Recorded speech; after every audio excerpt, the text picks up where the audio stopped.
It's Sunday afternoon, 1:22.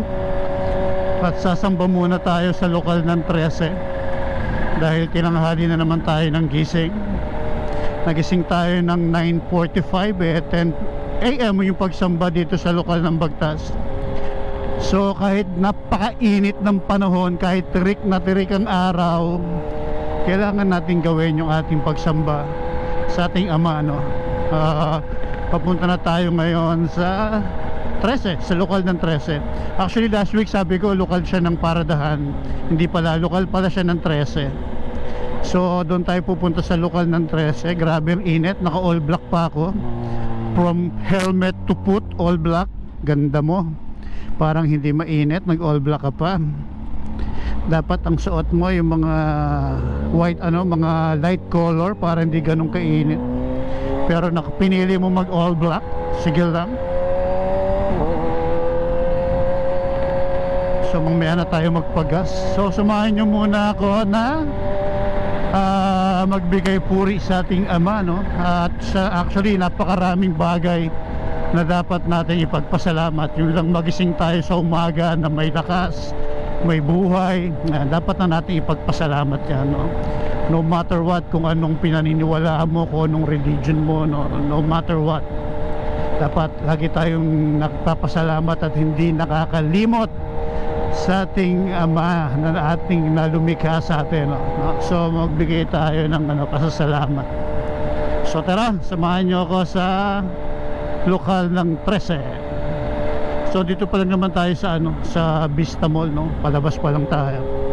Sana walang traffic at sana medyo kumudimlim. Baka naman po pwede, wag po masyadong mainit. Medyo kulimlim lang po ng konti. Baka naman kulimlim muna. Kulimlim lang po. Pero wag naman po sanang umulan. Kulimlim lang, okay na.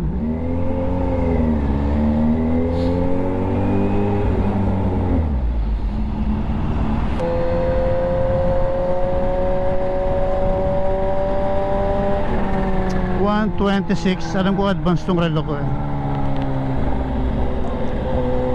Alas 2 pa naman yung pagsamba. Abot na abot tayo dyan.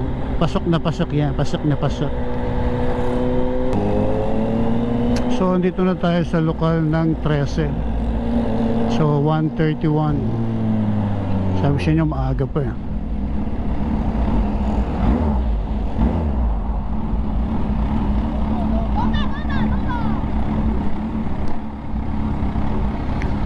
Wait lang kuya, ayos na natin.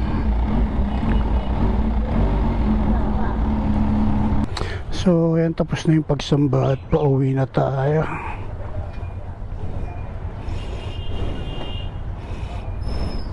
Sa labas na tayo mag-start.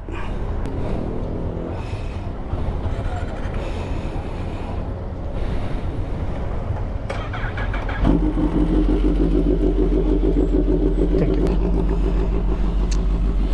Grabe ang init.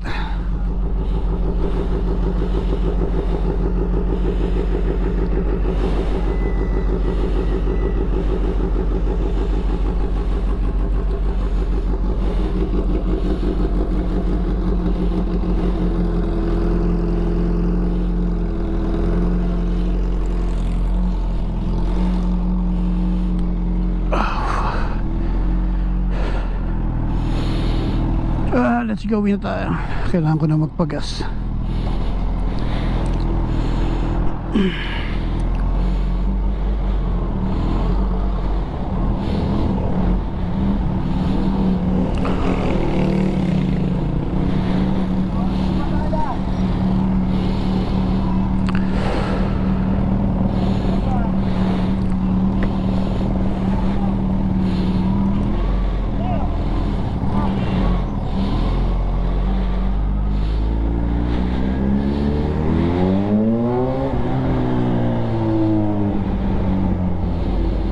So let's go, uwi na tayo. Tapos na yung pagsamba. Grabe init.